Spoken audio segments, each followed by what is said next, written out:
Hey guys, welcome back. Hope you all are doing well. This is Mohammad Badruddin and this is going to be the lab number 3 from the file upload module, file upload vulnerability module.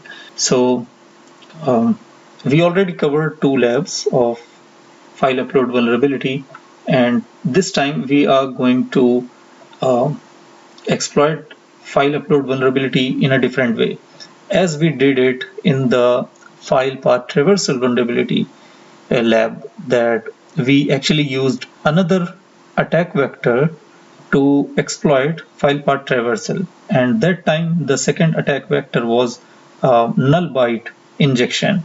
So we tried null byte injection for exploitation of path traversal. So same like here, we are going to use path traversal vulnerability or technique to actually bypass the file upload vulnerability, or to exploit the file upload vulnerability.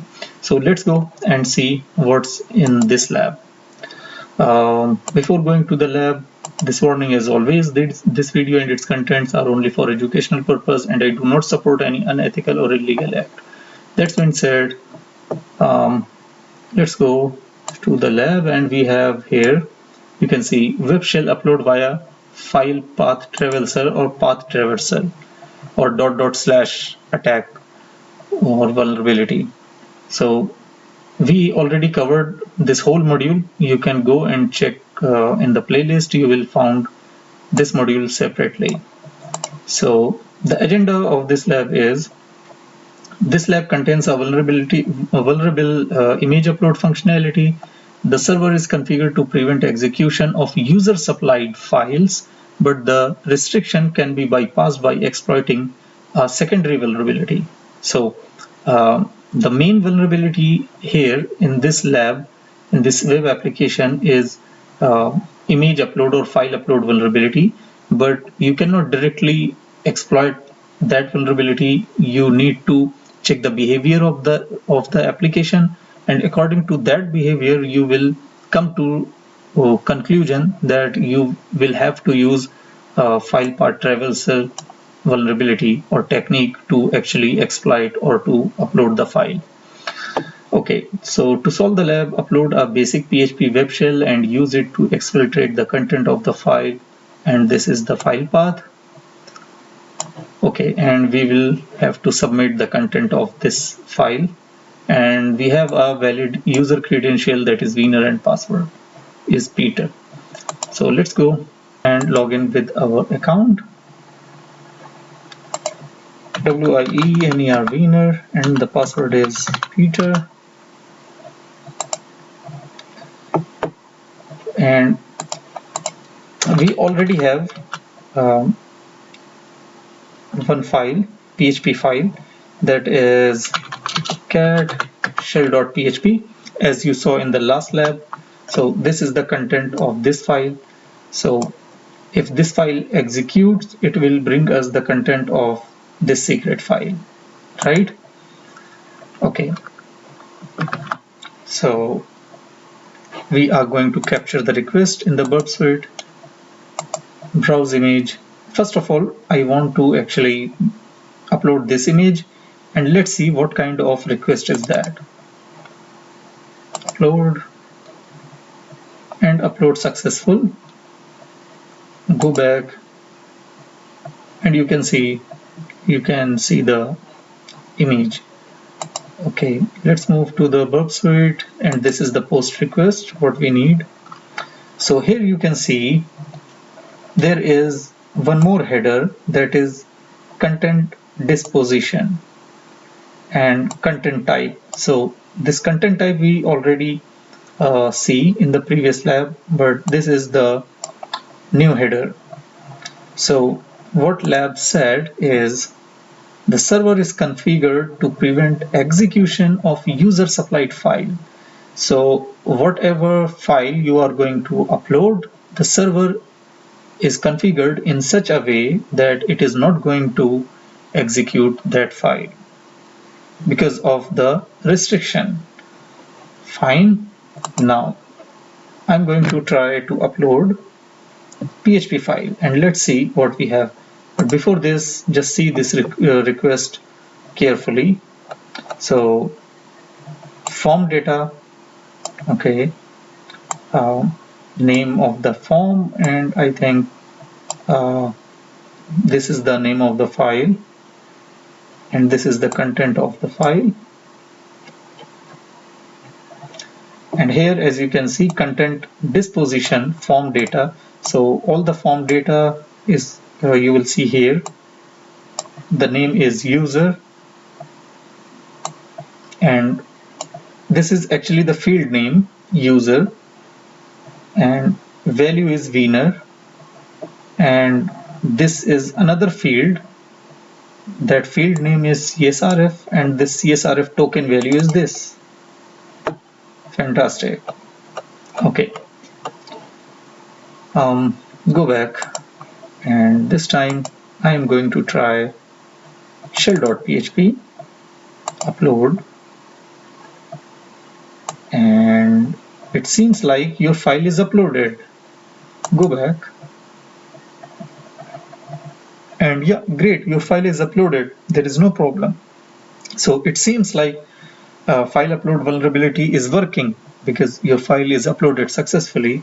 But if you try to view the image to execute the command, you will find that it is going to see the content of the file as a plain text. So it means it is not executing, it is treating this as a plain text. Fine. Let's go and analyze the request again, and this is the post request. Okay, so the content type, as you can see, application/xphp. This is the file name, username, everything is same. Send this request to the repeater, go to the repeater, and let's try to change this. But you do not need to change this because your file is uploaded without the restriction of file type, right? But what you can do, what you can see from this behavior, that everything you write in this arbitrary file which you created for the remote code execution, it is going to see the content of this file and just printing the content of the file as plain text. Okay, going back to the burp suite, because whatever user supplied file application, the server is not going to execute from the same path.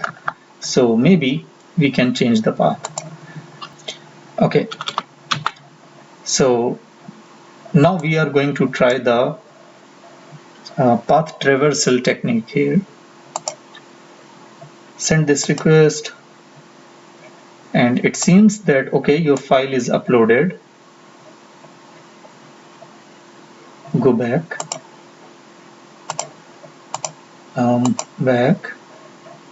refresh the page one more time, and let's view the image.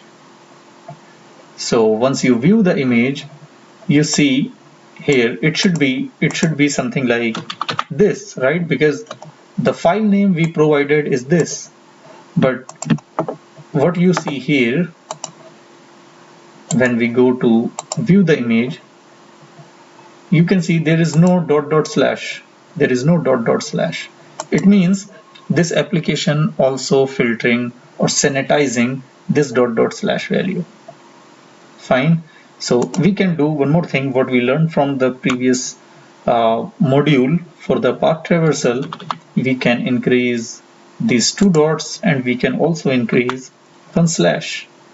So to actually make this path traversal working, send this again, and there is no problem to upload the file. But go back. Actually, I don't need web proxy now. Okay, refresh the page. Right click on the image, view image, and again, now you can see this time you can see these dots. All 4 dots are there, and both of these slashes are there. So it means it is not sanitizing the particular pattern, but it is sanitizing. Maybe there is URL encoding. Okay, it is sanitizing actually if it matches the exact value, right? So let's see what we can do. We can try one more thing. Come here. Instead of that, let's try 2 times. Send this again. File is uploaded. Go back, right click and view image. No, I think we need to refresh and view image, and again it is sanitized. So now let's play tricks of URL encoding. So I'm going to take only this slash value, or we can do one more thing. Just choose it, the whole value of the file name, right click, go to the convert selection, go to the URL, and URL encode the key characters. Nothing is encoded here. So okay, go to the decoder slash, and I want to encode it as URL. So this is the value of slash URL encoded value. Go to the repeater and just put this value here. Fine. Send this again. Go back to the application. Come here, refresh one time. Right click on the image, view image, and yeah, that works. It means, and this time you can see you got here whatever value you put in the request, but actually the behavior of the application is like whatever URL encoded value you put as the file name, it is going to decode it and give the result or execute the file. Fine. So I think copy this, submit, paste, okay, and the lab is completed.